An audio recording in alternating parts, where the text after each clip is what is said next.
आणि आम्हाला मार्गदर्शन करावं. जय महाराष्ट्र.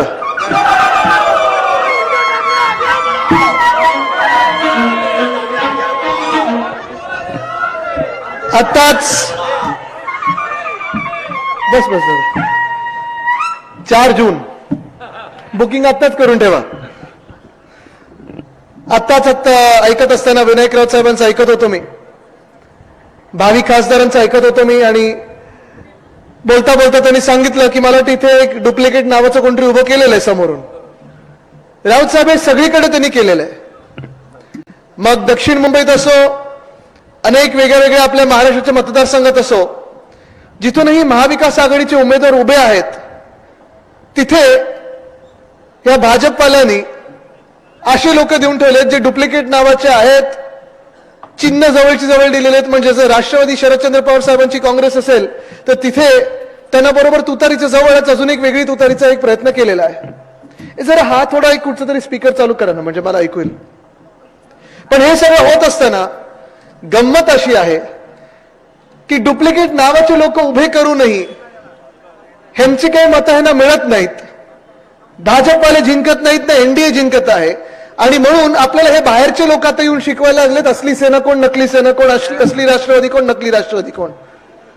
म्हणून तुम्ही एका वेळी तुम्ही आम्हाला येऊन बोलता तुम्ही नकली आहात, तुम्ही खोटे आहात, तुम्ही हे सोडलं आणि तुम्ही ते सोडलं. हे सगळं ठीक आहे, तुम्ही हिंमतच सोडली, तुम्ही आमच्या समोर डुप्लिकेट नावं उभे करायला लागलेत. तुमची काय ताकद आहे देशभरात? आज देशात जे चित्र उभं राहायला लागलेलं आहे, प्रत्येक मतदारसंघ मी पाहत आहे, महाराष्ट्रातून जवळच पाहत आहे, पण देशाच्या प्रत्येक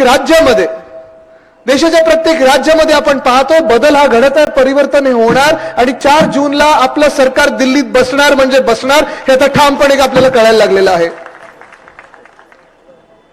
2 महिन्यापूर्वी आपण कदाचित ह्यांची भाषणं ऐकत असताना, ह्यांची ऍडव्हर्टाईज बघत असताना ते इंडिया शायनिंग सारखं विकसित भारत चालू केलेलं आहे. आणि मग वेगळा एक नारा दिला होता, अब की बार 400 पार. 400 पार 400 पार पहिले 1-2 आठवडे आपण ऐकलं, आणि ते 400 पार आता गायब झालेलं आहे. मग आलं मोदी सरकार, ते गायब झालं. मग येणार भाजपा सरकार, ते गायब झालं. आता आलेले हे एनडीए सरकारवर. म्हणजे तुम्ही विचार करा, आज देशात परिस्थिती अशी आहे भाजपाची, 400 पार करायला 300 तर पार करायला लागतील, 300 पार करायला 250 पार करायला लागतील. पण परिस्थिती ही आहे, खरी परिस्थिती ही आहे, त्यांच्या स्वतःच्या आकड्यांप्रमाणे हे 200 देखील पार करत नाहीत आपल्या देशामध्ये. साधं जर तुमच्या घरी कोणी आलं भाजपच्या प्रचारासाठी आणि सांगितलं तुमचं मत फुकट जाणार आहे, तुम्ही मशालीला मतदान करू नका, तुम्ही भाजपला मतदान करा, असं कोणी सांगितलं तुम्हाला, तर तुम्हाला हे देखील सांगतील की तुम्ही जर त्यांना मतदान केलं, भाजप सोडून कुठच्या दुसऱ्या पक्षाला मतदान केलं, तर तुमचं मत फुकट जाणार आहे, कारण आमचंच सरकार येणार आहे, 400 जाणार. तर आम्ही विचारा तुम्ही त्यांना की कुठच्या राज्यातून नक्की तुम्हाला बहुमत मिळतंय, तुम्ही कुठच्या देशात नक्की 400 पार करतात? भारतात तर पार करत नाही आहात. मध्यंतरी मला वाटतं मागच्याच आठवड्यात मी काँग्रेसचा एक नारा ऐकला होता, साऊथ से साफ आणि नॉर्थ में हाफ, अशी भाजपची स्थिती होणार आहे. साऊथ से साफ, नॉर्थ में हाफ. दक्षिण भारतात जर बघितलं आपण, तर दक्षिण भारतामध्ये ना केरळमध्ये त्यांची सीट येते, ना कर्नाटकमध्ये सीट येत आहे, ना तामिळनाडूमध्ये सीट आहे, ना आंध्रमध्ये सीट आहे. कुठेही दक्षिण भारतात भाजपची सीट येत नाही, एक सुद्धा सीट येत नाहीये. आणि हीच परिस्थिती आपण पाहत असाल संपूर्ण भारतात. काश्मीरमध्ये तर अशी परिस्थिती झाली विनायक राऊत साहेब, तुम्हाला सांगतो, आश्चर्य वाटेल तुम्हाला. इथे 5 वर्षापूर्वी 370 कलम काढलं गेलं होतं, बरोबर. आणि आपण पण त्याला पाठिंबा दिला होता, आपण पण तो दिवस साजरा केला होता. आपलं देखील स्वप्न होतं की 370 कलम हे काढलं पाहिजे. ते काढल्यानंतर ते आपलं सरकार होतं, ते एनडीएचं सरकार होतं. पण ते काढल्यानंतर आपल्याला वाटलं होतं 5 वर्षामध्ये जम्मू काश्मीरमध्ये आणि लडाख त्यांनी वेगळं केलं, केंद्रशासित राज्य केलं, तो विषय वेगळा, त्याच्यावर मी येणार आहे. पण आपल्याला वाटलं होतं जम्मू आणि काश्मीरमध्ये सुख शांती येईल, प्रगती होईल, तिथे काश्मीरी पंडित आहेत त्यांना पुन्हा एकदा त्यांच्या घरात जाण्याची संधी मिळेल. पण आज परिस्थिती अशी आहे, हे भाजपवाले विचारतात तुम्ही अमेठीतून का नाही लढत, तुम्ही इथून का लढता आणि तिथून का लढता. आज मला भाजपला विचारायचं आहे, 370 कलम काढून 5 वर्ष झाली, तुम्ही दावा करत आहात आतंकवाद संपवलेला आहे, तुम्ही दावा करताय तर ते सुख शांती चांगलं एक प्रगती झालेली आहे, समृद्धी आलेली आहे, तुम्ही दावा करत आहात की आता आपलं तिथे राज्य नीट निर्माण झालेलं आहे. असं जर असेल तर 5 वर्षानंतर देखील भाजपाला काश्मीरमधून लढायची हिंमत का नाहीये? काश्मीरमधून एक सुद्धा उमेदवार उभा केलेला नाहीये भाजपाने. जम्मू मधले दोन्हीच्या दोन्ही सीट हरतात असं मला कळत आहे. आणि लडाखमध्ये अशी परिस्थिती आहे की मागच्या 5 वर्षात जे लडाखचे भाजपाचे खासदार होते त्यांनी या वर्षी जाऊन तिथे राजीनामा दिलेला आहे. माफी मागितली लडाखी लोकांची, तिथे माफी मागितली लडाखी लोकांची की चुकून त्यांनी भाजपात प्रवेश केला आणि खासदार झाले, पुन्हा एकदा करणार नाहीत, कारण भाजपानी त्या लडाखची वाट लावलेली आहे.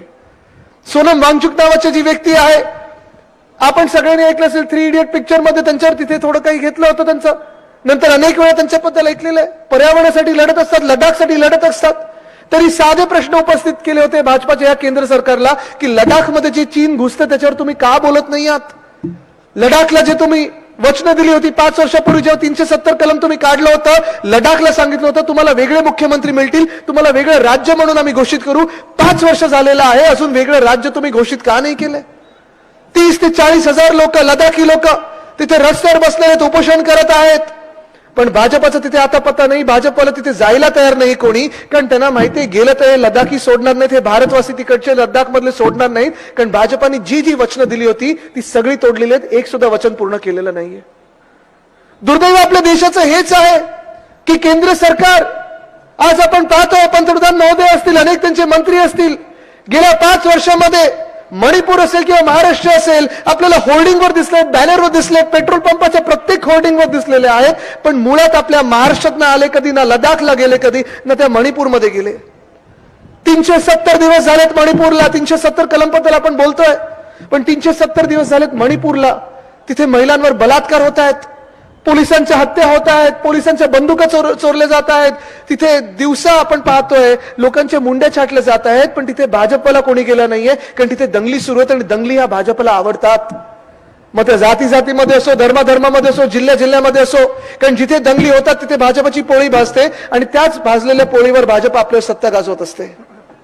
पण आज तुम्हाला मी विचारत आहे, अनेक भाजपाचे नेते, मग त्यांचे प्रधानमंत्री असतील, त्यांचे अनेक वेगळे नेते असतील, मोठे नेते असतील,